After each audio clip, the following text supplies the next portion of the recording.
Hello everyone. तो अब हम लोग बच्चों केमिस्ट्री क्लास स्टार्ट कर रहे हैं आज से।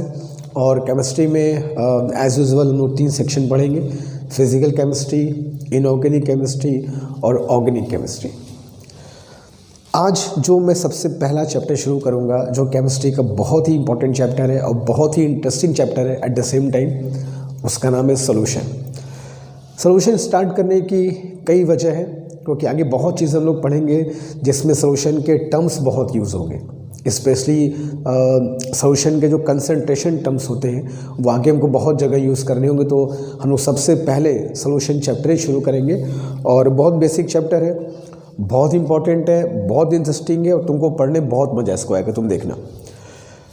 दूसरी बात की एग्जामिनेशन की बात किया जाए तो BHU BSc में तो जब भी एग्ज़ाम हुआ है 1-2 क्वेश्चन कंफर्म तुम देख सकते हो। सोल्यूशन से आए बिना क्वेश्चन पेपर कभी कंप्लीट ही नहीं हो सकता।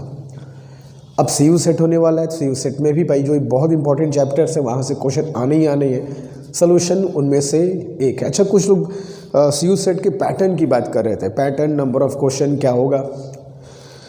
देखो, अब तक कुछ क्लियर नहीं है। जो भी कोई कुछ कह रहा है वो सिर्फ अपना उनका एक स्पेकुलेशन है, ठीक है। जब तक ऑफिशियल कुछ नहीं होता, पैटर्न के बारे में, नंबर ऑफ क्वेश्चंस के बारे में कुछ नहीं करेंगे।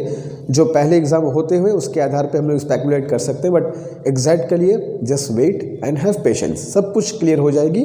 बट हम जो भी करेंगे हमको पढ़ना है, हम पढ़ते चलेंगे। एग्जामिनेशन पैटर्न जो होगा हम उसको देखेंगे, उसके हिसाब से हम लोग जो बदलाव करना हो करते रहेंगे, ठीक है।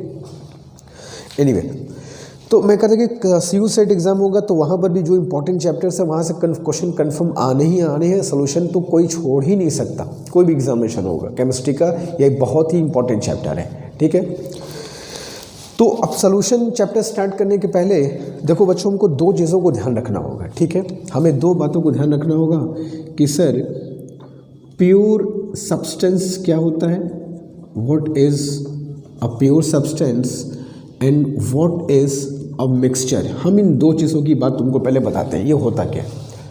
हम अपने आसपास जो भी चीज़ देखते हैं, जो भी चीज़ तुम देखते हो, उनमें 2 चीज़ें होती हैं, या तो प्योर सब्सटेंस होगा या तो एक मिक्सचर होगा। अभी मैं सोल्यूशन की बात नहीं कर रहा हूँ, ठीक है। सोल्यूशन एक डिफरेंट टेक्निकल टर्म है, मैं मिक्सचर की बातें भी करता हूँ, ठीक है।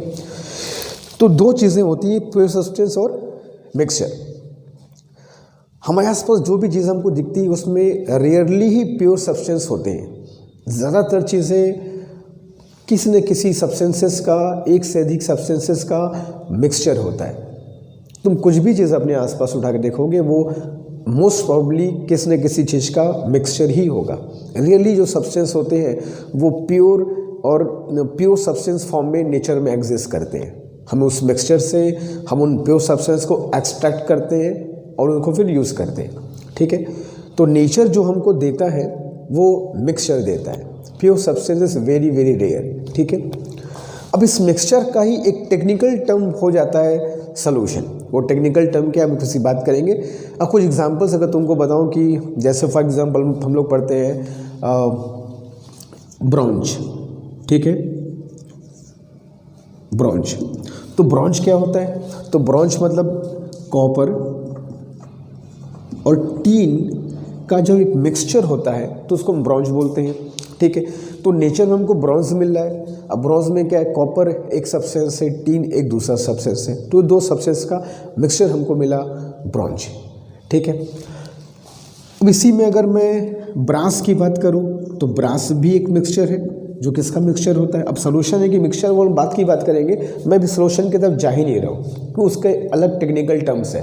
मैं तुमको बता रहा हूँ मिक्सचर क्या क्या हो सकता है। अब ब्रास की बात करोगे तो ब्रास में तुम्हारे पास कॉपर प्लस जिंक मिला दिया तो ये ब्रास बन गया हमारा। तो नेचर तुमको जो दे रहा है वो ब्रास दे रहा है, जो कि कॉपर और जिंक का एक मिक्सचर है, जो कि प्योर सब्सटेंस है। कॉपर और जिंक इनका मिक्सचर बन गया तो ब्रास बन गया। सिमिलरली अगर मैं बात करूँ जर्मन सिल्वर की, अब जर्मन सिल्वर क्या होता है, जर्मन सिल्वर भी एक मिक्सचर है जिसमें कॉपर प्लस जिंक और प्लस तुम्हारा होता है बेटा निकेल। जब इन 3 को तुम मिलाते हो तो तुम्हारा एक जो मिक्सचर तैयार होता है उसको बोलते हैं जर्मन सिल्वर। तो अलग अलग सब्सटेंस को अगर हम मिक्स करते हैं तो रिजल्ट हमारा अलग अलग मिलता है। अच्छे की बात और किसी भी मिक्सचर का जो फिजिकल केमिकल प्रॉपर्टी है वो कई चीज़ों पर डिपेंड करता है। अब कॉपर के साथ में टीन को मिलाया तो जो मिक्सचर बनेगा उसका अलग फिजिकल केमिकल प्रॉपर्टी होगा। हमने कॉपर के साथ अगर टीन को मिला दिया तो जो हमारा कॉपर जिंक को मिला दिया तो जो ब्रास बनेगा उसका अपना केमिकल फिजिकल प्रॉपर्टी होगा। तो जो सब्सटेंस हम मिक्स करते हैं यही डिसाइड करते हैं कि जो मिक्सचर तैयार होगा उसका फिजिकल केमिकल प्रॉपर्टीज़ क्या होगा। नॉट ओनली सब्सटेंस, वो सब्सटेंस किस अमाउंट में मिलाते हैं, किस प्रपोर्शन में मिलाते हैं, वो भी डिसाइड करता है कि वो जो मिक्सचर तैयार हुआ है उसका क्या बिहेवियर होगा। कुछ मिक्सेस ऐसे होते हैं जहाँ अगर प्रपोर्शन हम चेंज कर दें तो उनका प्रॉपर्टी एकदम जस्ट अपोजिट हो जाता है। ऐसे बहुत सारे मिक्सचर होते हैं जहाँ प्रपोर्शन जो तुम एलिमेंट्स मिला रहे हो, सब्सटेंस मिला रहे हो, उनके अगर प्रपोर्शन को बदल दिया जाए, सब्सटेंस नहीं खाली सब्सटेंस के प्रपोर्शन को अगर चेंज कर दोगे तो ही पूरे मिक्सचर का रंग रूप पूरा काया पलट हो जाएगा। तो बड़ा इंटरेस्टिंग चीज़ है ये। आप सब्सटेंस को चेंज करोगे तो भी चेंज करेगा मिक्सचर का बिहेवियर, सब्सटेंस के प्रपोर्शन को चेंज करोगे तो भी चेंज कर जाएगा। बहुत चीज़ें इसमें होती हैं। तो एक एक करके हम सब पढ़ेंगे भाई ये कैसे होता है, क्या होता है, ये पूरा हमको इस चैप्टर में समझना है। ठीक है, फाइन। अब जैसे मान लो हम लोग सोल्यूशन की बात करते हैं, ठीक है, तो अब मिक्सचर तो खैर एवरीथिंग इज मिक्सचर, या तो प्योर सब्सटेंस, तुम नेचर में जो भी चीज़ देखते हो या तो प्योर सब्सटेंस होगा फिर मिक्सचर होगा, और तीसरा कुछ नहीं हो सकता, कंफर्म। हाँ, मिक्सचर का एक टेक्निकल टर्म होता है जिसको हम कहते हैं सॉल्यूशन। अब सॉल्यूशन क्या होता है, जैसे फॉर एग्जांपल हमने कॉपर में टीन को मिलाया और मेरे पास क्या मिल गया, ब्रॉन्ज हमारे पास तैयार हो गया। हमने कॉपर में जिंक को मिला लिया और ब्रास हमारा एक तैयार हो गया मिक्सचर। तो सॉल्यूशन और मिक्सचर में क्या फ़र्क होता है, सॉल्यूशन ये कहता है कि हमारे पास जो भी सब्सटेंस मिलाए जाते हैं और मिला करके एक सॉल्यूशन एक मिक्सचर हम बनाते हैं, उस मिक्सचर का जो कंपोजिशन है वो होमोजीनियस होना चाहिए। अगर हम एक सब्सटेंस को दूसरे सब्सटेंस में मिलाते हैं और ऐसे मिलाएं कि इनका जो मिक्सचर वो होमोजीनियस हो। होमोजीनियस का मतलब होता है कि उस पूरे मिक्सचर में जो फिज़िकल केमिकल प्रॉपर्टीज़ है वो हर जगह सेम होना चाहिए। जैसे फॉर एग्जांपल अगर मैं कहूँ कि मैंने एक लिक्विड में कोई सॉलिड को मैंने डिसॉल्व कर दिया, ठीक है, नॉट नेसेसरी कि लिक्विड तुम्हारा वाटर ही हो, ठीक है, मैं किसी भी लिक्विड में एक सॉलिड को डिसॉल्व कर दिया, अच्छे से उसको मिला दिया। अब मैं इसके थोड़े थोड़े पार्ट को यूज़ कर रहा हूँ। पहले यहाँ से मैंने थोड़ा सा पार्ट निकाला इस मिक्सचर का, उसको यूज़ किया, उसकी फ़िज़िकल केमिकल प्रॉपर्टीज़ चेक किया, मिल गया कुछ। फिर थोड़ा सा और पार्ट निकाल लिया, उसकी फ़िज़िकल केमिकल प्रॉपर्टीज़ चेक किया, सेम मिल गया। तो होमोजीनियस का मतलब ये होता है कि इस पूरे मिक्सचर में जो भी प्रॉपर्टीज़ है, फिज़िकल केमिकल प्रॉपर्टीज़, इसके हर एक हिस्से में वो प्रॉपर्टीज़ सेम होगी, तुम उस मिक्सचर को कहेंगे सॉल्यूशन। तो सॉल्यूशन एक ऐसा मिक्सचर होता है दो या दो से अधिक कंपोनेंट्स का, जिस होमोजीनियस मिक्सचर होता है जिसमें फिजिकल और केमिकल प्रॉपर्टीज़ हर जगह सेम होनी चाहिए, ठीक है, इसलिए कहते हैं होमोजीनियस मिक्सचर। होमोजीनियस मिक्सचर का मतलब ये होता है कि उसके थ्रू आउट द बॉडी जो फिजिकल और केमिकल प्रॉपर्टीज़ है वो हर जगह सेम होगी, ठीक है। तो सॉल्यूशन क्या होता है, solution is a homogeneous mixture of two or more than two components। एक बात ध्यान रखना कि मिक्सचर तो कुछ भी हो सकता है, ठीक है, किसी भी चीज़ को तो मिला दो किसी भी तरीके से वो मिक्सचर हो जाएगा, मगर अगर वो मिक्सचर होमोजीनियस है, होमोजीनियस का मतलब उसका physical chemical properties through out the mixture अगर सेम मिले, अगर मिक्सचर तुम्हारा बहुत बड़ा सा एक अमाउंट बन गया तो मिक्सचर के थोड़े थोड़े पार्ट को अगर तुम चेक करो तो पाओगे कि पूरे मिक्सचर का प्रॉपर्टी और पूरे थोड़े थोड़े पार्ट्स का प्रॉपर्टी सब कुछ सेम है, कोई डिफरेंस नहीं है, तब कहोगे हाँ भाई ये जो मिक्सचर वो सोल्यूशन है। तो सोल्यूशन एक टेक्निकल टर्म है, इस बात को ध्यान रखना, जो होमोजेनियस होना चाहिए, जिसकी फिजिकल और chemical properties through out the mixture same होना चाहिए, तो हम कहेंगे हाँ भाई वो सोल्यूशन है, अदरवाइज एवरीथिंग इज मिक्सचर। तुम किसी को किसी चीज़ मिला दो, किसी भी तरीके से मिला दो, does not matter, that will become a mixture. मगर वो मिक्सचर अगर होमोजीनियस नहीं है तो उसको हम सोल्यूशन नहीं कह सकते। अगर होमोजीनियस है, होमोजीनियस का मतलब वो थ्रू आउट द मिक्सचर सब कुछ तुमको सेम मिले। चाहे तुम पूरा मिक्सचर यूज़ करो, चाहे उसके छोटे से हिस्से को यूज़ करो, तुमको उनके प्रॉपर्टी में कोई डिफरेंस नज़र ना आए, तुमको कि हाँ भाई जो मिक्सचर तैयार हुआ है वो एक सोल्यूशन है। ठीक है, तो उस बात को ध्यान रखना कि सोल्यूशन एक टेक्निकल टर्म है जहाँ पर होमोजिनिटी होनी चाहिए, तब वो मिक्सचर एक सोल्यूशन के कैटेगरी में आएगा। ठीक है, अच्छा, अब किसी भी सोल्यूशन में देखो दो चीज़ें होती हैं। एक होता है तुम्हारा जिसको हम कहते हैं सॉल्वेंट, और दूसरा होता है बेटा सॉल्यूट। किसी मिक्सचर में देखो दो चीज़ें होती हैं, सॉल्वेंट और सॉल्यूट। तो अब थोड़ा इनकी बात कर लिया कि सॉल्वेंट और सॉल्यूट क्या होते हैं। किसी भी सोल्यूशन में देखो दो पार्ट होते हैं, एक हिस्सा कहलाता है सॉल्वेंट और दूसरा हिस्सा कहलाता है सॉल्यूट।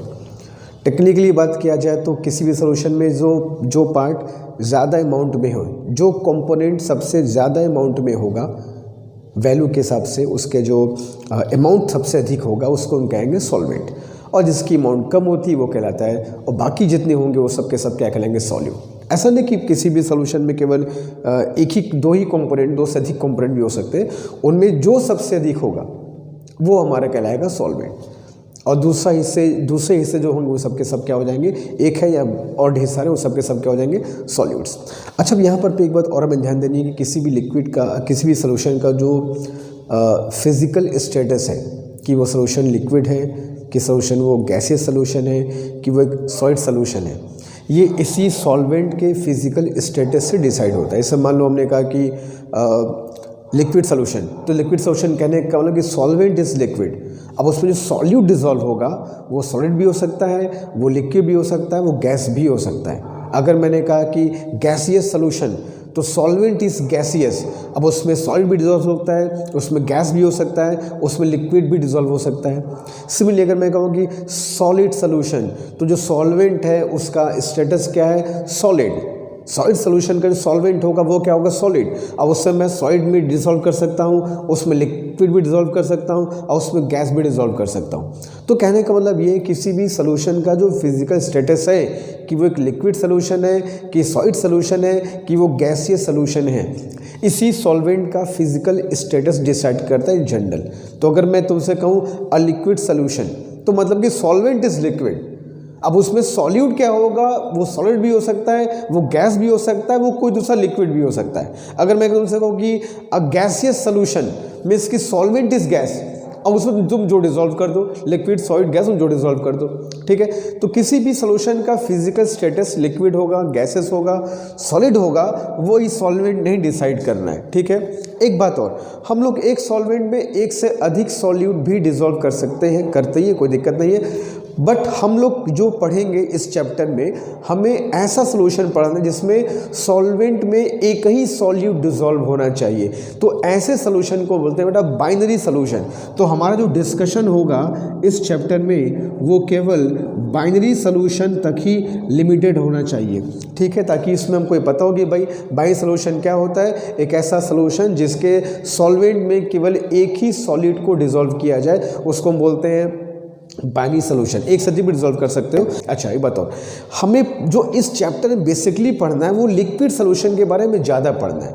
ठीक है, लिक्विड सॉल्यूशन का मतलब कि जो सॉल्वेंट होगा वो लिक्विड होगा, सॉल्यूट उसमें सॉलिड भी हो सकता है, लिक्विड भी हो सकता है, और गैस भी हो सकता है। ठीक है, बात समझ में आ रही है? तो हमको इसमें इस चैप्टर में दो चीज़ों को ध्यान रख लो। एक बात क्या पढ़ना है, solution is binary and solution should be liquid solution. ये हमारा ज़्यादा चर्चा होगा इस पूरे चैप्टर में। ठीक है, अच्छा, अब हम लोग बात करते हैं किसी भी सॉल्यूशन के कंसंट्रेशन को कैसे डिफाइन किया जाए।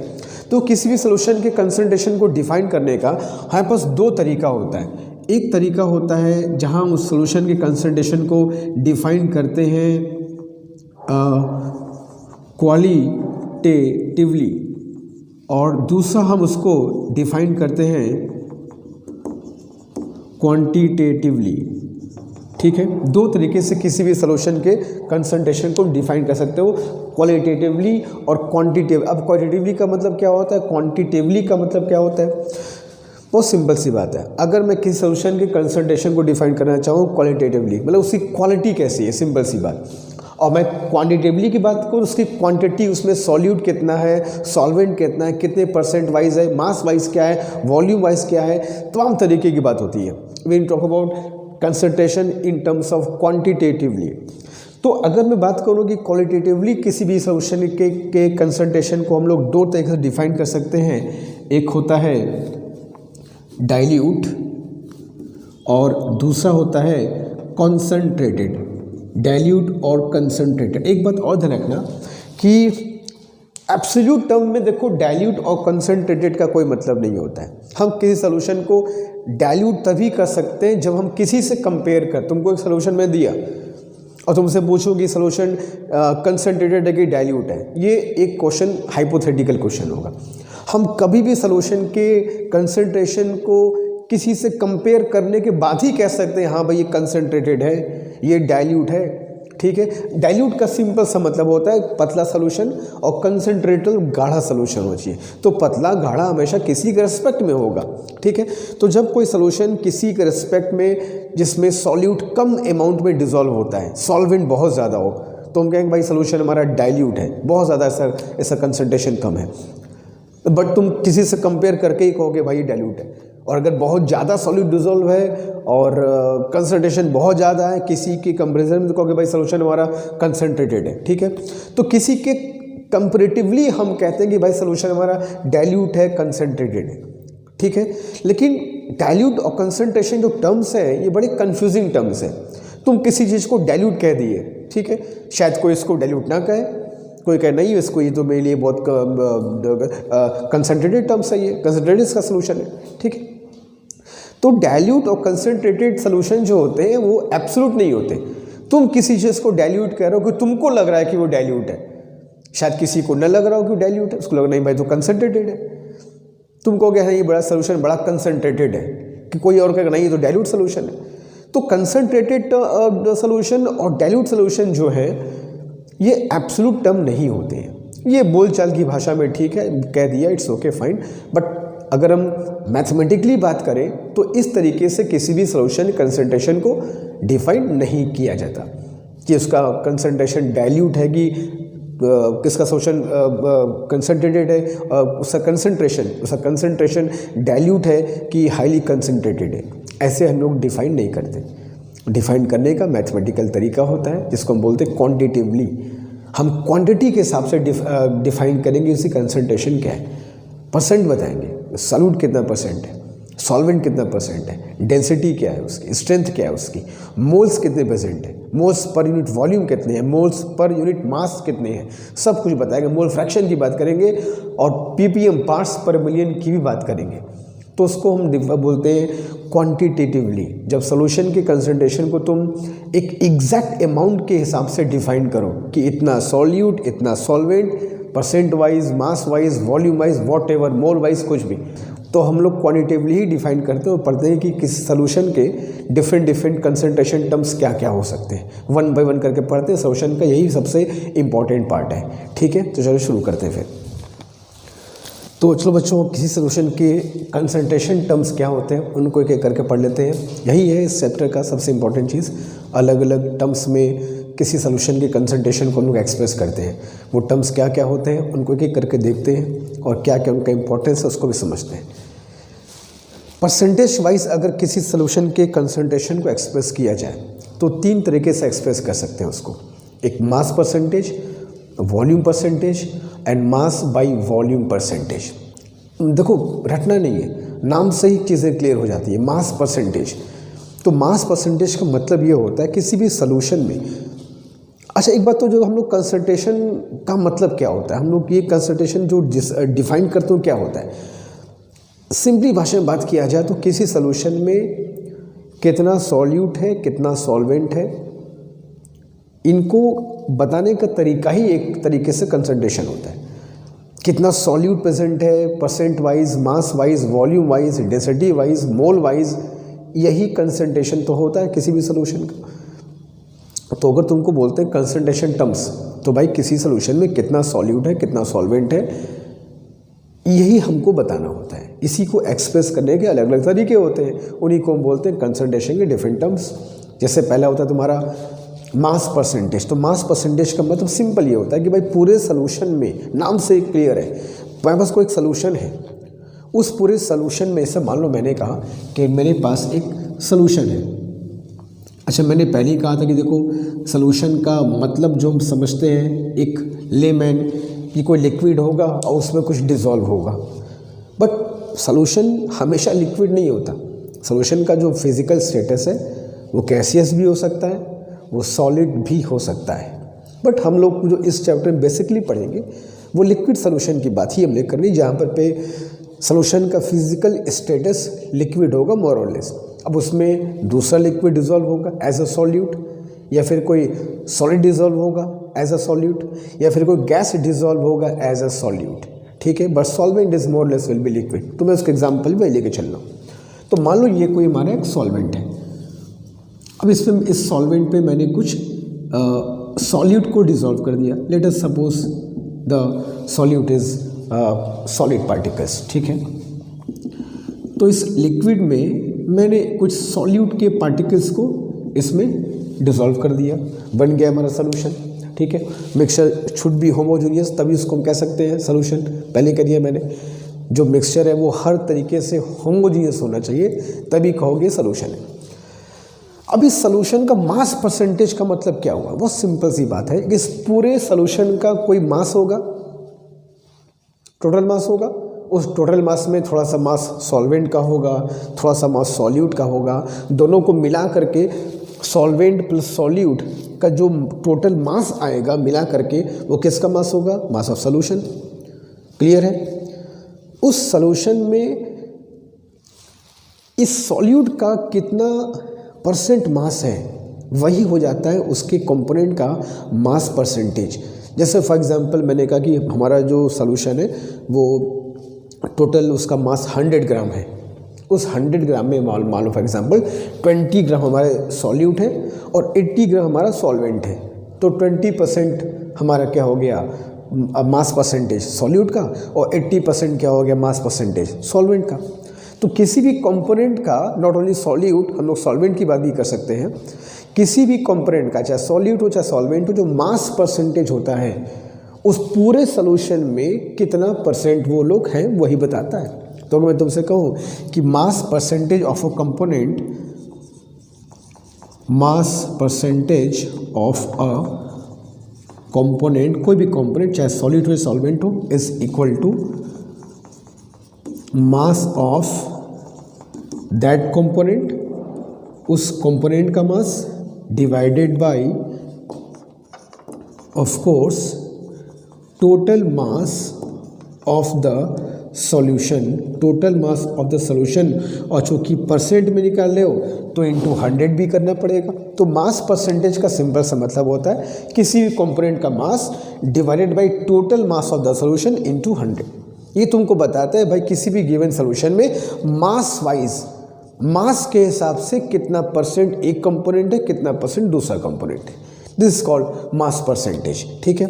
सिमिलरली देखो ये तीनों परसेंटेज वाले कंसंट्रेशन है, इस समय इनको एक साथ लिख के समझा रहा हूँ।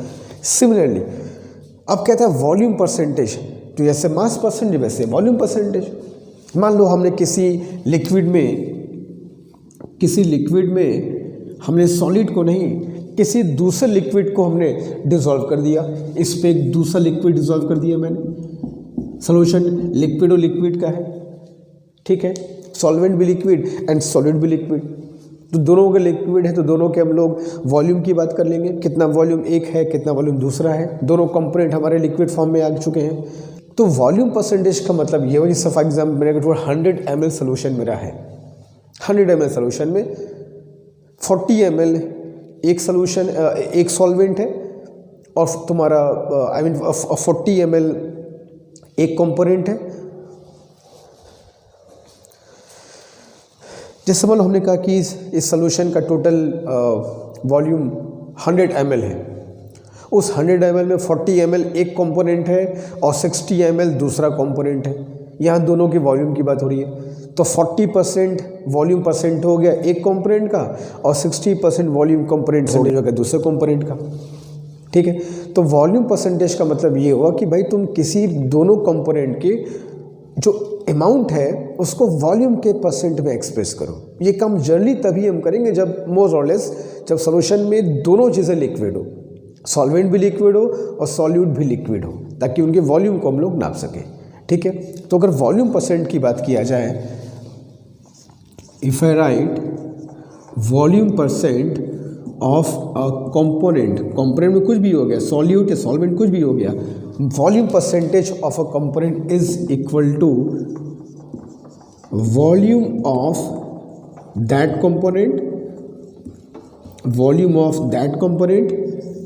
Divided by total volume of solution, उस सॉल्यूशन का टोटल वॉल्यूम, और ऑफ कोर्स परसेंट में निकालना है तो इनटू 100 भी करना होगा। तो किसी भी सॉल्यूशन में किसी कंपोनेंट का वॉल्यूम कितना परसेंट है, ये हमारा कहलाता है वॉल्यूम परसेंटेज। ठीक है, क्लियर है? जैसे मास परसेंटेज वैसे वॉल्यूम परसेंटेज हो गया। अब मास बाई वॉल्यूम परसेंटेज भी एक तरीका होता है कंसंट्रेशन को डिफाइन करने का। तो अब मास बाई वॉल्यूम परसेंटेज ये होता है कि mass of solute that is present in 100 ml of the solution, किसी भी सॉल्यूशन के 100 ml में जो मास, सॉल्यूट का मास, जनरली इसकी बात हम लोग कब करेंगे, जब हमारा सॉल्वेंट क्या होगा लिक्विड स्टेटस में और हमारा सॉल्यूट क्या होगा विल बी अ सॉलिड। ठीक है, तो हम लोग जनरली बात करते हैं मास पर वॉल्यूम परसेंटेज की, और ये कुछ है नहीं, किसी भी सॉल्यूशन के 100 ml में जितना भी सॉल्यूट का अमाउंट प्रेजेंट होगा वही कहलाएगा मास बाई वॉल्यूम परसेंटेज। ठीक है, तो इस तरीके से हम किसी भी सॉल्यूशन के कंसंट्रेशन को डिफाइन कर सकते हैं परसेंटेज वाइज। 3 तरीका होता है, मास परसेंटेज, दूसरा होता है वॉल्यूम परसेंटेज, तीसरा होता है मास बाई वॉल्यूम परसेंटेज, जो कि बहुत सिंपल तरीके, रटना नहीं, समझोगे इस बातों को, समझोगे अपने आप, इस फॉर्मूले पर मत जाओ कि फॉर्मूला सर ने क्या लिखा है, इसके मतलब को समझो। भाई पूरे मास में सॉल्यूशन के कोई कंपोनेंट का कितना परसेंट मास है, सॉल्यूशन के पूरे वॉल्यूम में किसी कंपोनेंट का कितना परसेंट ऑफ वॉल्यूम है, सॉल्यूशन के 100 ml में कितना अमाउंट ऑफ सॉल्यूट प्रेजेंट है, that is all this 3 will tell you. ठीक है, तो फॉर्मूले कॉपी कर लो ताकि हम लोग आगे की इस कुछ और कंसंट्रेशन टर्म्स है उसको भी पढ़ लिया जाए कोई। तो आगे चलते बच्चों और देखते हैं और क्या क्या कंसंट्रेशन को डिफाइन करने के अलग अलग टर्म्स होते हैं। में 2 और हैं, एक है पार्ट्स पर मिलियन और दूसरा है हमारा मोल फ्रैक्शन। अब ये क्या होता है? अच्छा, मन में ये भी क्वेश्चन होता है कि सर आखिर इतने अलग अलग कंसंट्रेशन को हम लोग पढ़ क्यों रहे हैं? क्या केवल मास परसेंटेज से हमारा काम नहीं हो सकता कि पूरे वॉल्यूम में कितना परसेंट मास है, इससे काम हमारा हो सकता है, कंसंट्रेशन पता चल जाएगा। या वॉल्यूम परसेंट से क्या हमारा काम नहीं चल सकता? आखिर क्यों इतने अलग अलग कंसंट्रेशन को डिफाइन करने के टर्म्स हम लोग पढ़ रहे हैं? तो उसकी बहुत वजह है। पहली वजह देखो ये है कि किसी भी सॉल्यूशन का जो फिज़िकल स्टेटस है उस पर बहुत डिपेंड करता है कि तुम उसके कंसंट्रेशन को किस तरीके से एक्सप्रेस करोगे। वो लिक्विड सॉल्यूशन है कि सॉलिड है कि गैसियस सॉल्यूशन है, ये बहुत हद तक डिसाइड करता है कि तुम्हें कौन सा टर्म यूज़ करना चाहिए प्रॉपर तरीके से एक्सप्रेस करने के लिए उसके कंसंट्रेशन को। तो हर अलग अलग फिजिकल स्टेटस वाले सॉल्यूशन के लिए अलग अलग हमारे कंसंट्रेशन टर्म्स यूज़ किए जाते हैं, अलग अलग पर्पस के लिए। अब तुमको सॉल्यूशन इंडस्ट्री में यूज़ करना है, इंडस्ट्रियल सॉल्यूशन जहाँ यूज़ होते हैं वहाँ कंसंट्रेशन को अलग तरीके से यूज़ करना होगा। तो अलग अलग जगहों पे अलग अलग यूज़ के लिए अलग अलग पर्पस के हिसाब से कंसंट्रेशन को डिफाइन करना ज़रूरी होता है। ठीक है, या सॉल्यूशन में क्या चीज़ कितना अमाउंट है, क्या बेहतर तरीका होगा उसको एक्सप्रेस करने का। जैसे पार्ट्स पर मिलियन है, अब पार्ट्स पर मिलियन हर जगह एक्सप्रेस नहीं करते, अब इसका भी स्पेसिफिक जगह है जहाँ पर पे इसको हम लोग यूज़ करते हैं। पार्ट्स पर मिलियन वहीं पर कंसंट्रेशन का टर्म्स हम यूज़ करेंगे जहाँ पर जो कंपोनेंट्स होते हैं बहुत कम अमाउंट में प्रेजेंट हो, जिसको बोलते हो ट्रेस अमाउंट में प्रेजेंट होते हैं। जैसे हमें किसी लिक्विड में इम्प्योरिटी पता करनी है, घरों में जो पानी आता है उसमें कितनी इम्प्योरिटी है उसको हमको पता करना है, पार्ट्स पर बिलियन की बात करेंगे। हमारे एयर में कितना इम्प्योरिटी है उसकी अगर हमको पता करना हो, हम पार्ट्स पर मिलियन की बात करेंगे। तो जहाँ पर बहुत छोटे छोटे अमाउंट में कंपोनेंट्स प्रेजेंट होते हैं, ट्रेस अमाउंट में प्रेजेंट होते हैं, वहाँ पर पे हम पार्ट्स पर मिलियन की बात करते हैं। देखो नाम ही पार्ट्स पर मिलियन कि सॉल्यूशन के, अब जैसे नाम से एक लिए पार्ट्स पर मिलियन, पर मतलब कि सॉल्यूशन के मिलियन पार्ट में, मिलियन मतलब 10 लाख होता है, सबको पता है, मिलियन पार्ट में, सॉल्यूशन के मिलियन पार्ट में कोई पार्ट कितना प्रेजेंट है, दैट्स इट। अब मिलियन पार्ट क्यों बोलना पड़ा, कॉमन सेंस की बात है, क्योंकि अमाउंट बहुत कम रहा होगा, इसलिए मिलियन पार्ट में हमको देखना पड़ा भैया कितना अमाउंट प्रेजेंट है। ठीक है, तो पीपीएम की वैल्यू हम वहीं पर यूज़ करेंगे जहाँ पर पे कंपोनेंट्स बहुत ट्रेस अमाउंट में प्रेजेंट होते हैं। ठीक है, और कैसे डिफाइन करोगे, किसी भी सॉल्यूशन का मिलियन पार्ट ले लो। अच्छा, ये जो तुम्हारा पार्ट्स पर मिलियन है, ये मास वाइज भी एक्सप्रेस कर सकते हो, वॉल्यूम वाइज भी एक्सप्रेस कर सकते हो, और तुम मास पर वॉल्यूम वाइज भी एक्सप्रेस कर सकते हो, जो लोग परसेंट पीछे पढ़े हैं। ठीक है, जैसे कि तुमको मैं इसका फिर फॉर्मल लिख के दिखाऊं कि पीपीएम का मतलब क्या होता है, तो पार्ट्स पर million of a component is equal to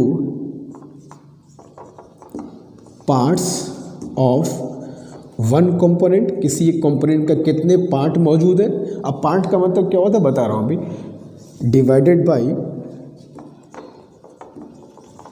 total parts of all components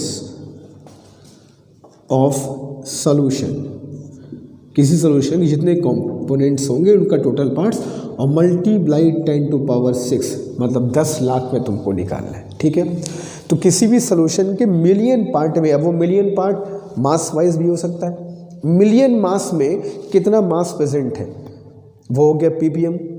million volume में सॉल्यूशन के कोई कंपोनेंट कितना वॉल्यूम उसका प्रेजेंट है वो भी हो गया पीपीएम। या मिलियन वॉल्यूम में कोई कंपोनेंट मास वाइज कितना प्रेजेंट है वो भी हो तुम्हारा पीपीएम हो गया। तो पार्ट्स पर मिलियन का मतलब तुम ये बताना चाहते हो किसी सॉल्यूशन के मिलियन पार्ट में, वो पार्ट मास भी हो सकता है, वो पार्ट वॉल्यूम भी हो सकता है, उसमें कोई कंपोनेंट कितना प्रेजेंट होगा, इसको कहते हैं पार्ट्स पर मिलियन। पर मिलियन कि मिलियन पार्ट में उसके 10 लाख हिस्से में 10 लाख मास में कितना मास प्रेजेंट है किसी चीज़ का, 10 लाख वॉल्यूम में कोई कितना कंपोनेंट वॉल्यूम वाइज प्रेजेंट है, ये तुम्हारा हो गया पार्ट्स पर मिलियन। या 10 लाख वॉल्यूम में कोई मास कितना प्रेजेंट है, ये भी तुम्हारा पार्ट्स पर मिलियन हो गया। ठीक है, तो किसी भी सॉल्यूशन के किसी भी कंपोनेंट का जो मिलियन सॉल्यूशन का पार्ट होगा उसमें कितना वो प्रेजेंट है, दैट इज द पार्ट्स पर मिलियन। इसका फॉर्मूला क्या होगा, पार्ट्स ऑफ वन कंपोनेंट, किसी वन कंपोनेंट का पार्ट, डिवाइड बाय सॉल्यूशन का टोटल पार्ट जिसमें वो कंपोनेंट मिला हुआ है, एंड मल्टीप्लाई बाय 10⁻⁶, ताकि तुमको पता चले कि भाई मिलियन पार्ट में वो कितना प्रेजेंट है। ठीक है, ताकि उसको हम लोग पता कर सके इसकी वैल्यू कितनी होगी, बहुत कम अमाउंट में प्रेजेंट होगा। ठीक है, क्लियर है। ये क्लियर हुआ कि पार्ट्स पर हम कहाँ पर यूज़ करेंगे, जहाँ पर बहुत कम अमाउंट में कंपोनेंट प्रेजेंट होते हैं सोल्यूशन में, और उनको जानना बेहद इंपॉर्टेंट होता है। जैसे मैंने तुमको कहा कि इम्प्योरिटी वगैरह चेक करनी लिक्विड की या फिर एयर की, वहाँ पे इसको हम लोग यूज़ करते हैं। ठीक है, चलो आगे चलते हैं। 5वां तरीका होता है मोल फ्रैक्शन। किसी भी सॉल्यूशन के कंसंट्रेशन को मोल फ्रैक्शन से भी हम लोग डिफाइन करते हैं। अब मोल फ्रैक्शन क्या होता है, नाम से मोल फ्रैक्शन, फ्रैक्शन का मतलब क्या होता है, रेशो। जैसे मान लो हमने कहा कि हमारे पास एक सॉल्यूशन है, ठीक है, इसमें 2 अमाउंट है, मान लो ए और बी। ठीक है, इसमें 2 कंपोनेंट है हमारे ए और बी, और हमें इनके मोल फ्रैक्शन पता करने हैं। हाल तो हम लोग की बाइनरी सॉल्यूशन की बात कर रहे हैं, इसमें 2 ही कंपोनेंट लिए ए और बी। तो मोल फ्रैक्शन का मतलब ये होता है कि किसी भी सॉल्यूशन के टोटल जितने नंबर ऑफ मोल्स होते हैं, किसी भी सॉल्यूशन में जितने भी टोटल मोल्स हो, दोनों के, सॉल्यूट के सॉल्वेंट के, दोनों को मिला करके जितने टोटल मोल्स होते हैं, उसमें कोई एक कंपोनेंट का कितना हिस्सा है, दैट इज मोल फ्रैक्शन। अगर मैंने पूरे सॉल्यूशन के मोल को 1 मान लूँ कि जो मोल पूरा सॉल्यूशन का टोटल नंबर ऑफ मोल्स को जोड़ के मैंने 1 मान लिया, उस 1 में 1/3 हमारा फॉर एग्जांपल ए है और 2/3 हमारा मान लो बी है, दैट इज मोल फ्रैक्शन। तो किसी भी सॉल्यूशन की कंसंट्रेशन को मोल फ्रैक्शन में एक्सप्रेस करते हैं, तो ये बताते हैं कि भैया कोई भी कंपोनेंट पूरे सॉल्यूशन में कितना हिस्सा उसका मोल वाइज है, मोल वाइज कितना उसका हिस्सा होगा। अगर मैंने कहा कि भाई टोटल नंबर ऑफ मोल 1 है, उसमें 1/3 हिस्सा ए का है और 2/3 हिस्सा बी का है, यही तुम्हारा हो गया मोल फ्रैक्शन। ठीक है, तो मोल फ्रैक्शन अगर हमको डिफाइन करना हुआ तो अगर मैंने कहा ए और बी है तो if I write mole fraction of component A, mole fraction of component A is defined as number of moles of A number of moles of A divided by number of moles of A plus number of moles of B. ठीक है, किसी component का mole fraction मतलब उस component के मोल divided by solution का total mole जो present होगा वही मोल फ्रैक्शन होगा। कितना हिस्सा बस मोल वाइज प्रेजेंट है ये तुमको बताता है मोल फ्रैक्शन। अगर हमको निकालना हुआ बच्चों mole fraction of if I say component B, तो mole fraction of component B का मतलब ये हो गया कि number of moles of B divided by total mole present in the solution. ठीक है, और जब भी हम इनको ऐड करेंगे मोल फ्रैक्शन जितने भी कंपोनेंट्स हैं इनके मोल फ्रैक्शन को जब भी ऐड करोगे हमेशा वैल्यू कितनी आएगी 1, क्योंकि मैं फ्रैक्शन की बात कर रहे हैं। ठीक है, 1/3 ए है 2/3 बी है, ऐड करें 1 आ गया, 1/4 ए है 3/4 बी है, ऐड करने पर 1 आ गया। तो मोल के हिसाब से कितना हिस्सा प्रेजेंट है कंपोनेंट्स का वही होता है मोल फ्रैक्शन। अब मोल फ्रैक्शन का यूज़ क्या है, अगर लोग पढ़ेंगे भाई वेपर प्रेशर, तो वेपर प्रेशर जब लोग पढ़ेंगे सॉल्युबिलिटी बात करेंगे तो वहाँ पर मोल फ्रैक्शन का बहुत ही इम्पोर्टेंस है। मैं तुमको पहले ही कह रखा हूँ कि सॉल्यूशन के डिफरेंट टर्म्स हम लोग पढ़ते हैं तो उसके पीछे वजह है। हर अलग अलग जगह अलग अलग पर्पस के लिए अलग अलग कंसंट्रेशन टर्म्स यूज़ किए जाते हैं, तो हर एक का अपना अलग महत्व है। हर अलग जगह उसकी यूज़ होगा, जहाँ पर ये ppm यूज़ होगा वहाँ पर मोल फ्रैक्शन नहीं यूज़ कर सकते तुम। जहाँ पर हमको मास परसेंटेज यूज़ करना है वहाँ तुम मोल फ्रैक्शन यूज़ नहीं कर सकते। जहाँ पर हमको वॉल्यूम परसेंटेज एक्सप्रेस करना है वहाँ तुम ppm एक्सप्रेस नहीं कर सकते। ठीक है, तो सॉल्यूशन के बहुत चीज़ों पर डिसाइड करता है कि उसके कंसंट्रेशन को कैसे एक्सप्रेस हमें करना है, इसलिए हमें अलग अलग टर्म्स पढ़ने पड़ते हैं कंसंट्रेशन के। ठीक है, तो ये दोनों फॉर्मूले कॉपी कर लो, तो आगे चलेंगे हम लोग और पढ़ेंगे और हमें क्या क्या कंसंट्रेशन टर्म एक्सप्रेस कर सकते हैं। जल्दी क्विक, चलो अब आगे चलते हैं और दो बहुत ही इंपॉर्टेंट टर्म्स को पढ़ते हैं जो कि बहुत ज़्यादा इंपॉर्टेंट है, इससे क्वेश्चंस बहुत पूछे जाते हैं न्यूमेरिकल्स।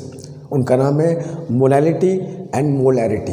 अब ये क्या होता है तो इसको समझ लिया जाए। देखो बहुत सिंपल सी डेफिनेशन है मोलैलिटी की।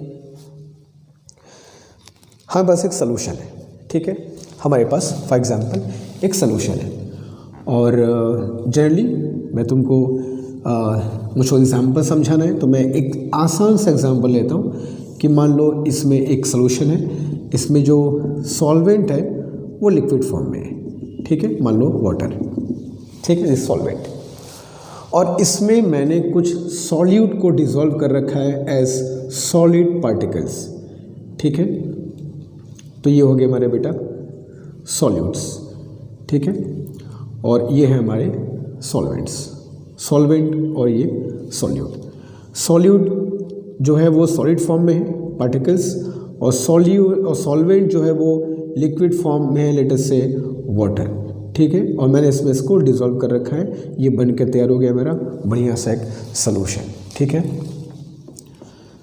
मोलैलिटी किसी भी सॉल्यूशन की हमें ये बताती है कि किसी सॉल्यूशन में जो सॉल्वेंट है, सॉल्वेंट पूरे सॉल्यूशन की बात नहीं, सॉल्वेंट की बात करें, किसी सॉल्यूशन में जो सॉल्वेंट है उस सॉल्वेंट के पर किलोग्राम में, ध्यान से बस सुनना, किसी सॉल्यूशन में दो हिस्से हो गए, एक सॉल्वेंट और उसमें डिसॉल्व हुआ ये सॉल्यूट का पार्टिकल्स।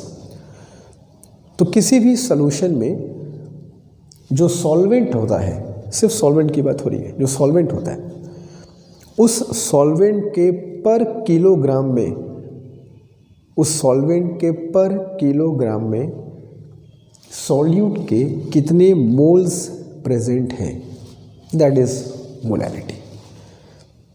आई रिपीट, किसी सॉल्यूट के जो मोल्स हैं वो सॉल्वेंट के पर किलोग्राम में कितने हैं, सॉल्वेंट के पर किलोग्राम में, सॉल्यूशन के नहीं। इस बात को ध्यान रखना, मोलैलिटी में हम पर किलोग्राम सॉल्वेंट में चेक करेंगे, ठीक है। अब तक हम लोग सॉल्यूशन की बात कर रहे थे, पीछे जो कंसंट्रेशन टर्म्स पढ़े पूरे सॉल्यूशन की बात हम कर रहे थे।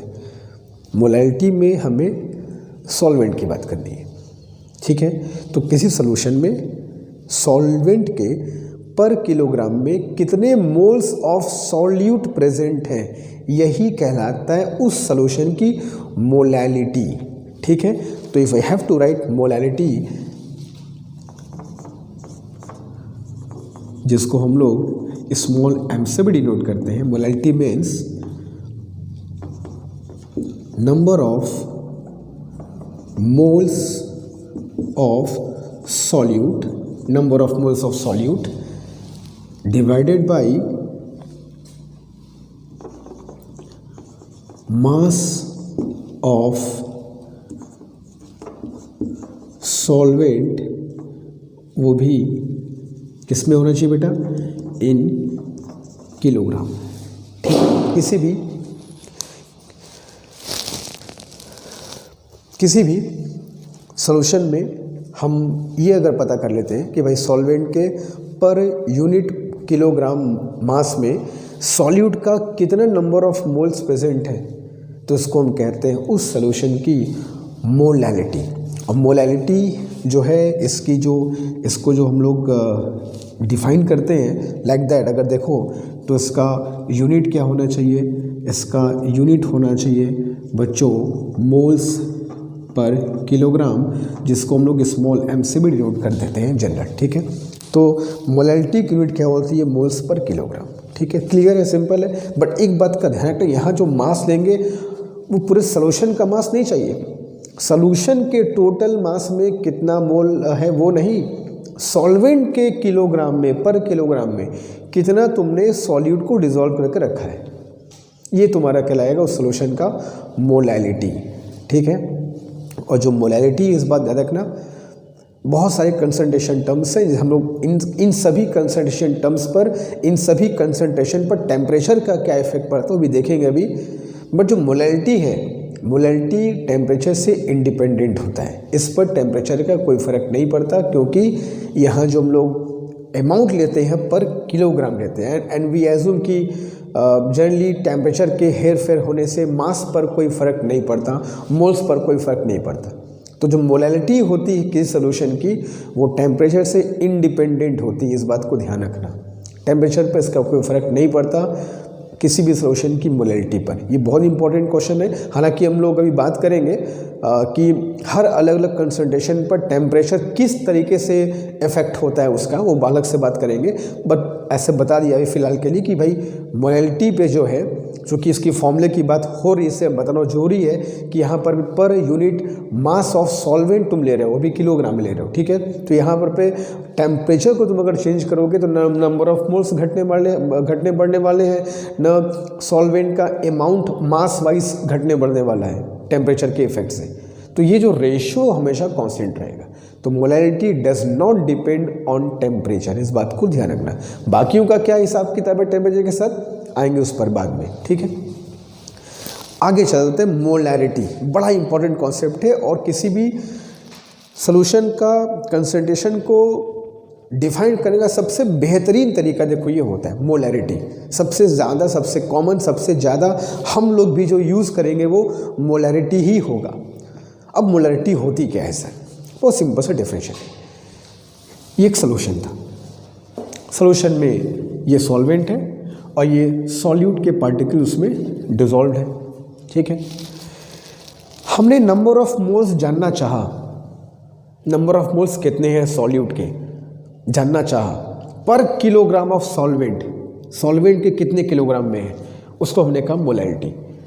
लेकिन अगर हम ये जानना चाहें कि जो सॉल्यूट के मोल्स प्रेजेंट हैं वो पूरे सॉल्यूशन के पर यूनिट वॉल्यूम में कितने प्रेजेंट हैं, वही मोलैरिटी हो जाएगा।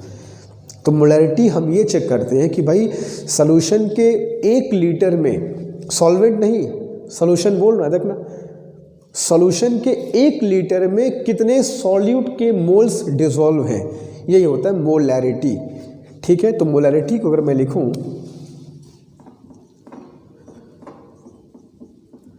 मोलैरिटी को अगर मैं लिखे बताऊं तो molarity is number of moles of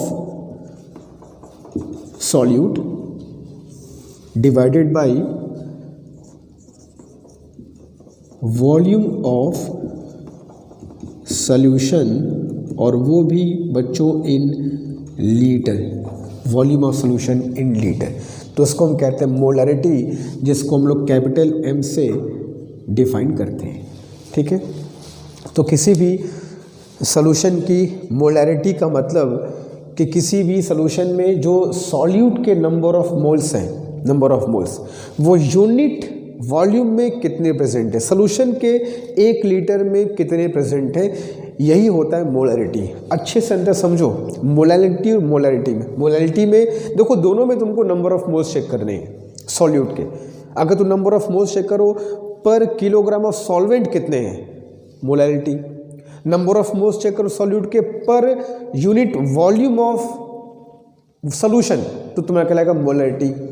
ठीक है, 1 लीटर में कितने, सॉल्यूशन के 1 लीटर में कितने number of moles of solute है, मोलैरिटी। और सॉल्वेंट के 1 किलोग्राम में कितने number of moles of solute है, मोलैलिटी। तो दोनों में नंबर ऑफ मोल्स चेक करना है, एक में सॉल्यूट के 1 किलोग्राम में चेक कर रहे हो और एक में पूरे सॉल्यूशन के 1 लीटर में चेक कर रहे हो। तो 1 लीटर में चेक किया सॉल्यूशन के, मोलैलिटी। 1 किलोग्राम में चेंज किया सॉल्वेंट के, तो मोलैलिटी। ठीक है, ये दोनों टर्म्स थोड़े कंफ्यूजिंग है, इससे तुमको मैं बार बताऊँ कि डिफरेंस कैसे याद रखोगे। Per unit kilogram of solvent and per unit volume in litre of solution, number of moles, molality and molarity. Clear है? चलो, अब यहाँ पर एक छोटा सा फॉर्मूला होता है जिसको हम लोग डाइल्यूशन फॉर्मूला भी कहते हैं। डाइल्यूशन फॉर्मूला क्या होता है, अब उसको थोड़ा देख लो, जो बहुत हम यूज़ करेंगे हम लोग। जैसे मान लो हमारे पास एक सॉल्यूशन है, ठीक है, इस सॉल्यूशन का वॉल्यूम फॉर एग्जांपल बच्चों सपोज V1 है, ठीक है, और इसकी मोलैरिटी मान लो M1 है। ठीक है, volume is V1, molarity is M1। हमने क्या किया, इसमें थोड़ा सा सॉल्वेंट हमने मिला दिया, जैसे मान लो वाटर था वैसे वाटर मैंने और मिला दिया, उसको डाइल्यूट कर दिया।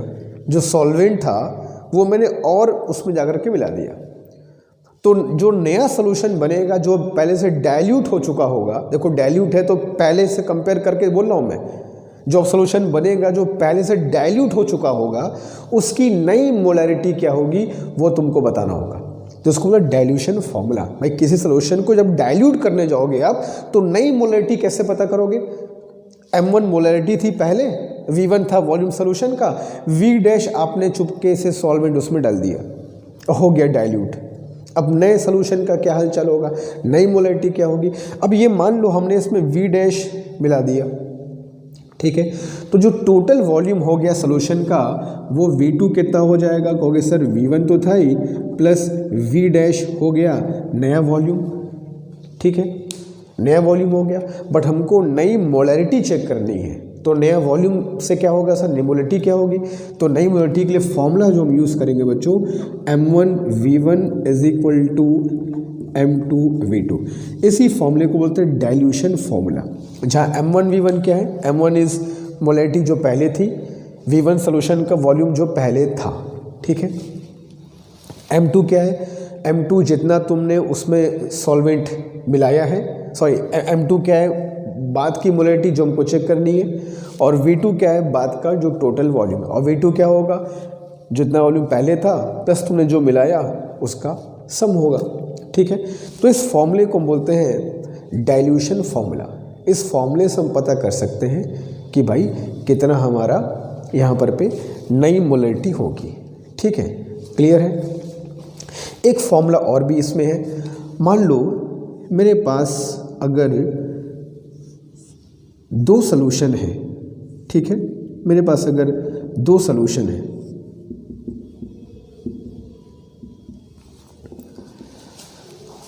एक की मोलैरिटी m1 और वॉल्यूम मान लो v1, मोलैरिटी m1 वॉल्यूम मान लो v1। दूसरे की मोलैरिटी मान लो m2 और वॉल्यूम मान लो है v2। और सॉल्यूट दोनों के सेम है, ऐसा नहीं कि अलग अलग सॉल्यूट के हैं, इन दोनों सॉल्यूशन में सेम टाइप के सॉल्यूट डिसॉल्व होने चाहिए। तो सेम टाइप के सॉल्यूट अगर डिसॉल्व हो और दो सॉल्यूशन को अगर तुम मिला दो तो नया जो सॉल्यूशन बनेगा उसकी जो नई मोलैरिटी होगी उसका क्या फॉर्मूला होगा, तो उसका फॉर्मूला होता है m = m1v1 plus m2v2 divided by v1 plus v2। तो इस फॉर्मूले से हम लोग ये पता कर सकते हैं कि जो नया सॉल्यूशन बनेगा इनके मिलने से उस नए सॉल्यूशन की अब मोलैरिटी कितनी होगी।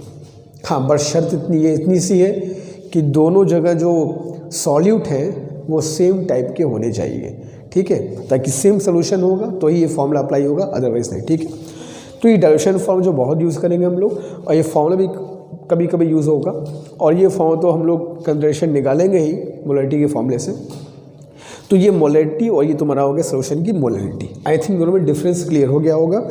हम लोग न्यूमेरिकल करेंगे तो और अच्छे से क्लियर हो जाएगा। तो जल्दी से इसे कॉपी कर लो। तो एक कंसंट्रेशन टर्म और हम लोग पढ़ेंगे, नॉर्मेलिटी, जल्दी क्विक। ओके, तो अब चलते हैं बच्चों अगले कंसंट्रेशन टर्म है जो कि बहुत ही इंपॉर्टेंट है, नॉर्मेलिटी। तो मोलैरिटी और नॉर्मेलिटी ये बहुत ही इंपॉर्टेंट कंसंट्रेशन टर्म्स हैं। हम लोग आज क्या करें, केवल पढ़ रहे हैं कि कंसंट्रेशन टर्म्स क्या होते हैं। अच्छे से पढ़ लेंगे, कॉन्सेप्ट समझ लेंगे, फॉर्मूले को याद कर लेंगे, फिर अगले क्लास में हम लोग इस पर खूब अच्छे से ढेर सारे न्यूमेरिकल्स भी करें तो और क्लियर हो जाएगा कि भाई ये अलग अलग कंसंट्रेशन टर्म्स का मतलब क्या होता है और कहाँ कहाँ इनको हमको यूज़ करना होता है। तो लास्ट हमारा जो टर्म्स है वो है तुम्हारा नॉर्मेलिटी। अब नॉर्मेलिटी क्या होती है सुनो। जैसे मान लो अगेन मेरे पास एक सॉल्यूशन है, उस सॉल्यूशन में मैं बार बार एग्जांपल वही लूँगा। Solvent is let us suppose liquid, ठीक है, सॉल्वेंट हमारा लिक्विड है और उसमें सॉल्यूट मैंने डिसॉल्व कर रखा है एज अ सॉलिड पार्टिकल्स। ये आइडियल कंडीशन है समझाने के लिए, वरना सॉल्यूट सॉल्वेंट कुछ भी हो सकता है, ठीक है। हमने एक सॉल्यूशन में एक सॉल्वेंट लिया एज अ लिक्विड और उसके अंदर कुछ सॉल्यूट को डिसॉल्व कर दिया एट सॉलिड पार्टिकल्स, ठीक है, डिसॉल्व हो गया, ये बन गया सॉल्यूशन हमारा, एक होमोजीनियस मिक्सचर बनकर के तैयार, सॉल्यूशन बनकर के तैयार हो गया हमारा। अब इसकी नॉर्मेलिटी का क्या मतलब होता है सर? मोलैरिटी तो चेक कर लेंगे, moles present in 1 kilogram solvent. Molarity भी चेक कर लेंगे, moles present in 1 litre of solution. Normality का क्या मतलब होगा सर? तो नॉर्मेलिटी का मतलब ये होता है कि इसका जो सॉल्यूट है, सॉल्यूट जो है उस सॉल्यूट के जो नंबर ऑफ ग्राम इक्विवेलेंट है, नंबर ऑफ ग्राम इक्विवेलेंट पर लीटर सॉल्यूशन, ठीक है। तो नॉर्मेलिटी को अब मैं यहाँ डिफाइन करना चाहूँ तो n = number of gram equivalent of your solute divided by of course volume of solution in litre. Solution के पर लीटर वॉल्यूम में सॉल्यूट का कितना ग्राम इक्विवेलेंट है। अब यहाँ पर तुमको कि सर ठीक है बात तो समझ गया, नंबर ऑफ मोल्स समझते हैं, number of moles per unit litre निकाल लेते, number of moles per unit kilogram निकाल लेते, नंबर ऑफ मोल्स तो हम लोग को पता है कि नंबर ऑफ ग्राम इक्विवेलेंट क्या होता है। ये what is the meaning of number of gram equivalent? तो सुनो, नंबर ऑफ ग्राम इक्विवेलेंट क्या होता है? किसी भी चीज़ का तुमको अगर ग्राम इक्विवेलेंट फाइंड करना है तो ग्राम इक्विवेलेंट इज उस पार्ट का mass of course in gram divided by it's equivalent weight. किसी भी सॉल्यूट का ग्राम इक्विवेलेंट जो होगा वो उसके मास जो प्रेजेंट है, मास divided by it's equivalent wait. अब तुम कहोगे सर ठीक है, अब इक्विवेलेंट वेट क्या होता है?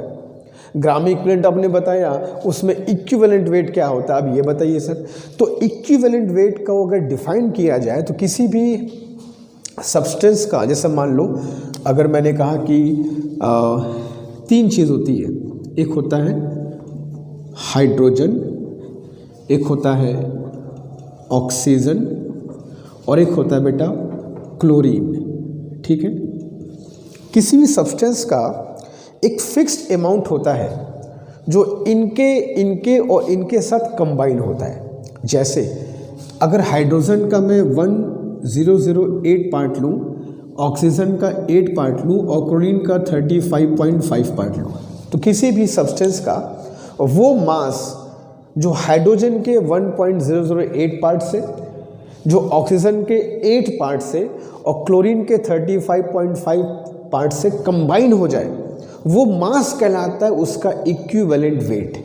किसी भी सब्सटेंस का अगर तुम हाइड्रोजन से कंबाइन करो तो उसका जितना मास हाइड्रोजन के 1.008 ग्राम से कंबाइन हो गया, वो उसका इक्विवेलेंट वेट कहलाता है। या ऑक्सीजन के 8 ग्राम से जितना उसका हिस्सा कंबाइन हो जाए, या क्लोरीन के 35.5 ग्राम से जितना कंबाइन हो जाए, वो कहलाएगा उसका इक्विवेलेंट वेट, ठीक है। तो इक्विवेलेंट वेट का मतलब कि हाइड्रोजन के 1.008 पार्ट से कंबाइन हो जाए। अच्छा एक बात और, ये तीनों सेम होगा। किसी सब्सटेंस का जितना हिस्सा हाइड्रोजन के 1.008 से कंबाइन होगा, उतना ही हिस्सा ऑक्सीजन के 8 ग्राम से कंबाइन हो जाएगा, उतना ही हिस्सा क्लोरीन के 35.5 ग्राम से कंबाइन हो जाएगा।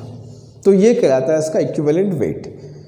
ये डेफिनेशन की बात हो गई। डेफिनेशन है किसी भी सब्सटेंस का वो हिस्सा मास ग्राम में जो हाइड्रोजन के 1.008 पार्ट से, ऑक्सीजन के 8 पार्ट से और क्लोरीन के 35.5 पार्ट से कंबाइन हो जाए। ऐसे यूँ कहो कि हाइड्रोजन के 1.008 ग्राम है, उससे किसी सब्सटेंस का x ग्राम कंबाइन हो गया, तो x उसका क्या कहलाएगा, इक्विवेलेंट वेट। ऑक्सीजन का तुमने 8 ग्राम लिया, 8 ग्राम से किसी सब्सटेंस का 5 ग्राम कंबाइन हो गया, तो 5 ग्राम क्या कहलाएगा उसका इक्विवेलेंट वेट। क्लोरीन का 35.5 पार्ट है, तो क्लोरीन के 35.5 पार्ट से मान लो किसी का 15 ग्राम कंबाइन हो गया, किसी कंपोनेंट किसी सब्सटेंस का, तो 15 ग्राम कहलाएगा उसका इक्विवेलेंट वेट। तो किसी भी सब्सटेंस का जितना मास इन तीनों के इतने इतने इतने हिस्से से कनेक्ट हो जाए, कंबाइंड हो जाए, वो कहलाता है उसका इक्विवेलेंट वेट। ये तो भैया होगी डेफिनेशन की बात। इसको निकालते कैसे हैं? तो निकालने का तरीका ये है कि अगर तुमको निकालना हुआ, इफ आई राइट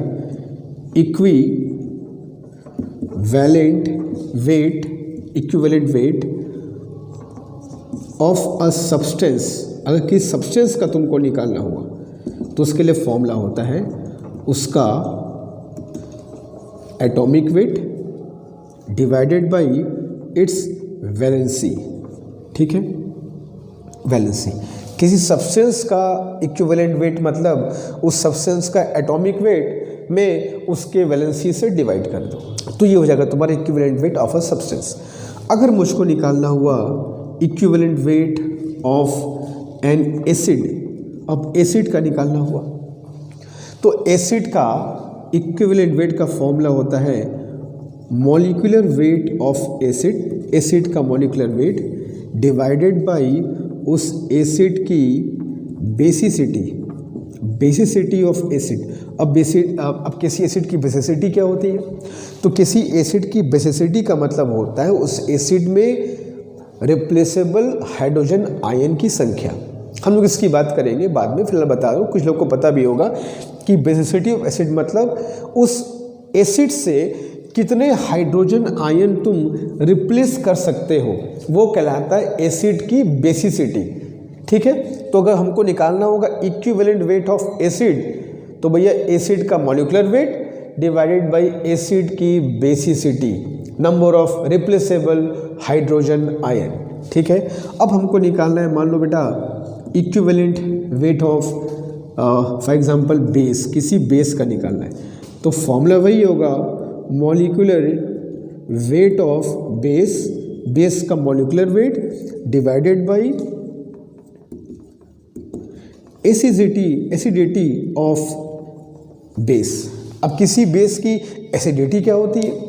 तो किसी भी बेस की एसिडिटी का मतलब होता है उसमें से रिप्लेसेबल OH आयंस, किसी भी बेस से जितने OH आयंस हम रिप्लेस कर सकें, डिस्प्लेस कर सकें, वो उस बेस की एसिडिटी कहलाती है।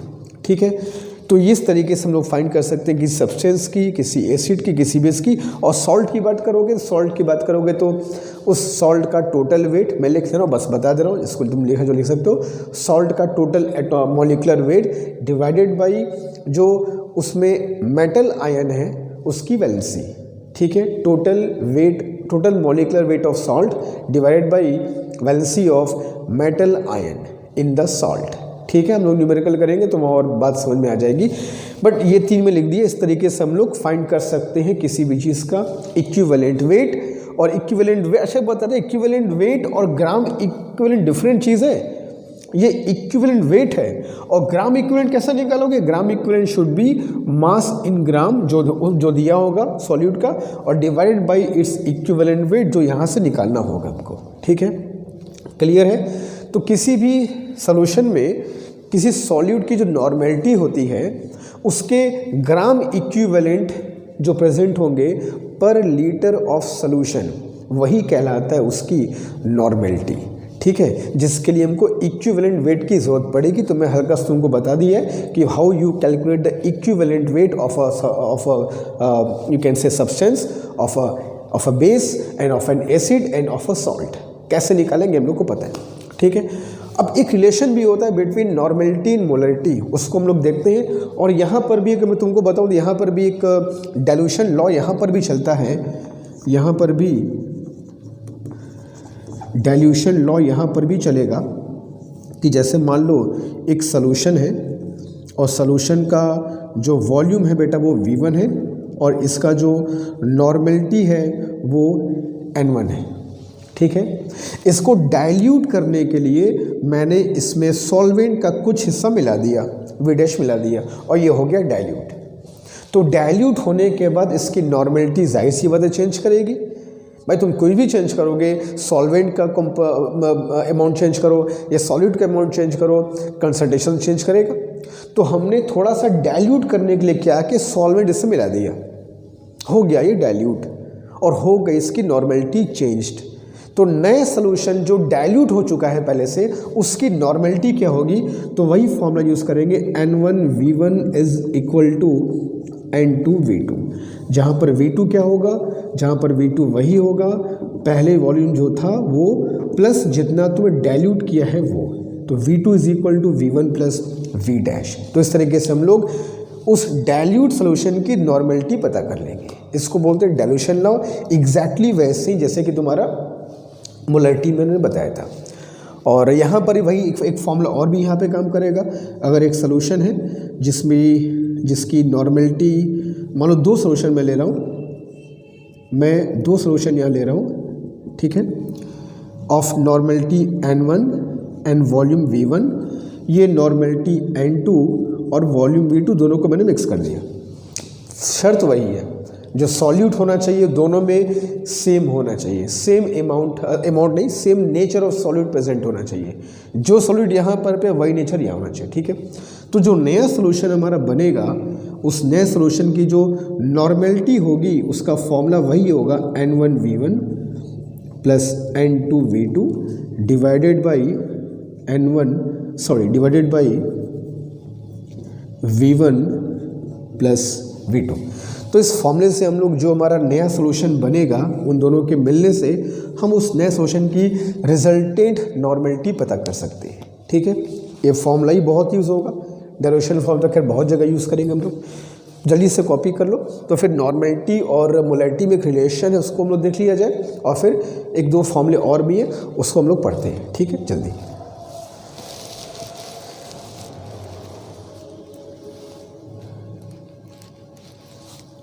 ओके बच्चों, तो अब नॉर्मेलिटी में 1-2 चीज़ें और भी पढ़ लिया जाए। जैसे फॉर एग्जांपल हम नॉर्मेलिटी इज इक्वल टू क्या पढ़ते हैं? नॉर्मेलिटी पढ़ते हैं नंबर ऑफ ग्राम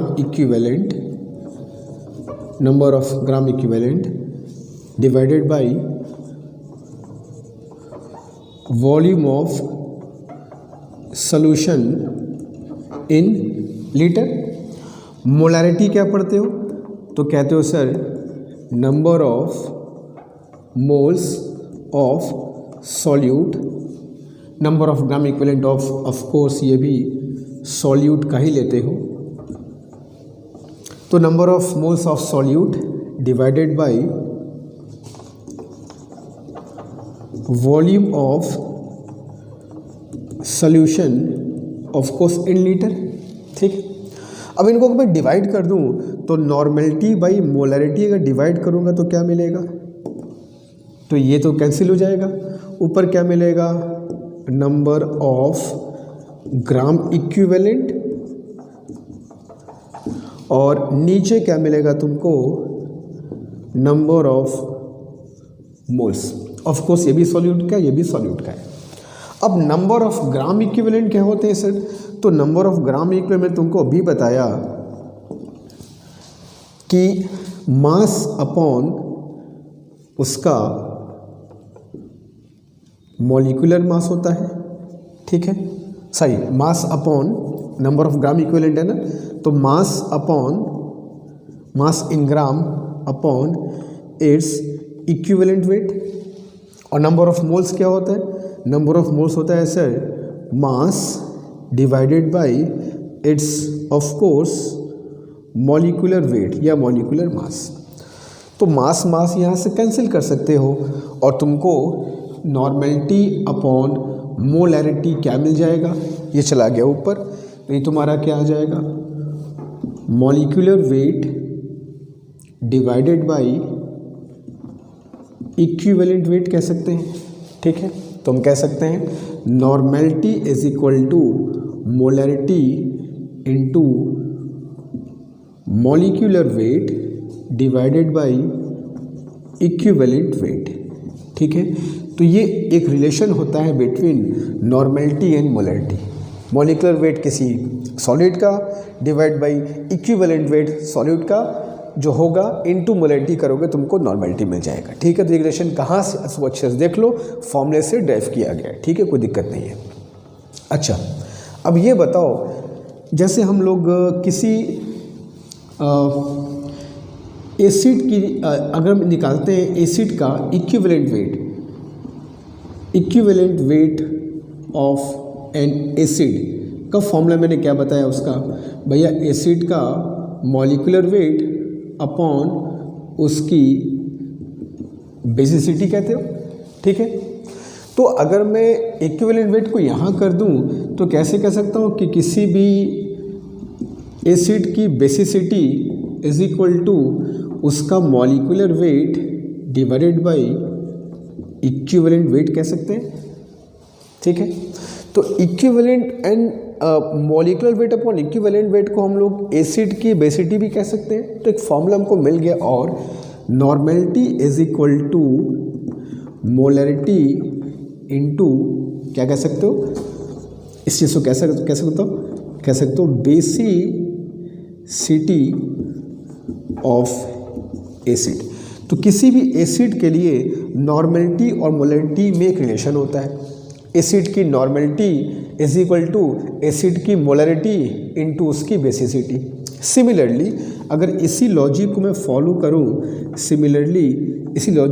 करूं मैं, तो नॉर्मेलिटी ऑफ अ बेस, ठीक है, is equal to molarity of a base, और इसी फॉर्मूले को मैं किसी बेस के लगाऊं तो बेस के लिए फॉर्मूला क्या होता है? इक्विवेलेंट वेट ऑफ बेस का फॉर्मूला क्या होता है? Molecular weight by acidity. तो एसिडिटी इज इक्वल टू क्या होगा? Molecular weight by equivalent weight. तो molecular weight upon equivalent weight किसी एसिड के लिए क्या होता है? बेसिसिटी। और मॉलिक्यूलर वेट अपॉन इक्विवेलेंट किसी बेस के लिए क्या होता है? एसिडिटी। क्लियर है? बस इसको समझो, ये जो चीज़ है वो किसी एसिड के लिए क्या बन जाएगा? उसकी बेसिसिटी। और ये चीज़ है वो किसी बेस के लिए क्या बन जाएगा? उसकी एसिडिटी। तो किसी बेस के लिए फॉर्मूला लगाऊंगा तो normality is equal to molarity into acidity of the base. किसी बेस के लिए अगर हमको उसकी नॉर्मेलिटी निकालनी है तो उसकी मोलैरिटी में उसकी बेसिसिटी से मल्टीप्लाई करना होगा। ठीक है। तो ये कुछ फॉर्मूले होंगे जो हमको यूज़ करने होंगे अपने कैलकुलेशन के दौरान, अपने न्यूमेरिकल्स को करने के दौरान।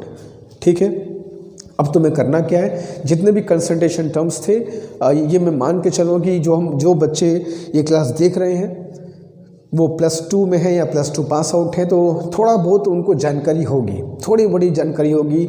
एसिडिटी क्या होती है, बेसिडिटी क्या होती है, इक्विवेलेंट वेट कैसे निकालना है। हालांकि मैंने थोड़ा बहुत सब कुछ समझाने की कोशिश की है।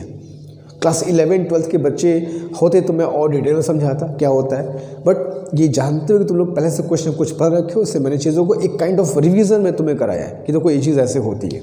ठीक है, अब हमें इन सब चीज़ों पर न्यूमेरिकल्स करना है। अब अगले क्लास में मैं आऊँगा, सारे कंसंट्रेशन टर्म्स पर लोग क्या करेंगे बच्चों, न्यूमेरिकल्स करेंगे और प्रैक्टिस करेंगे। और क्वेश्चन जरूर इससे पूछा था, इस बात को ध्यान रखना, प्रैक्टिस बहुत अच्छे समय करनी है। ठीक है, तो तब तक इसको अच्छे से नोट्स बनाओ, प्रिपेयर करो, कॉपी पर सारे फॉर्मूले लिखो, जो चीज़ मैं समझा रहा हूँ पॉइंट्स को उसको लिखो, जो मैं नहीं लिख रहा हूँ सिर्फ बोल रहा हूँ उसको भी कॉपी पे लिखो, तभी कॉन्सेप्ट बनेगा, प्रिपरेशन होगी। ठीक है, तो इसको कॉपी कर लो। मिलते हैं नेक्स्ट क्लास में, और नेक्स्ट क्लास में लोग आएंगे, उस पर ढेर सारे क्वेश्चंस करेंगे। हर एक कंसंट्रेशन टर्म्स जो पढ़ रखा है हमने, mass percentage, volume percentage, ppm, mole fraction, normality, molality, सब पर हम लोग क्वेश्चन करने वाले हैं in the very next class. और फिजिक्स हमारा जैसे चल रहा था, काइनेमेटिक्स का लास्ट क्लास अभी तुरंत आ जाएगा, उसके बाद हम लोग शुरू करेंगे ग्राफ। ठीक है, अब हम लोग रुकेंगे नहीं, बस लगातार चलते रहेंगे। ठीक है, कोई कन्फ्यूज़न हो, कोई डाउट हो, आराम से कमेंट बॉक्स में बताओ, नेक्स्ट क्लास में उसको डिस्कस मैं करूँगा। ठीक है, थैंक यू सो मच।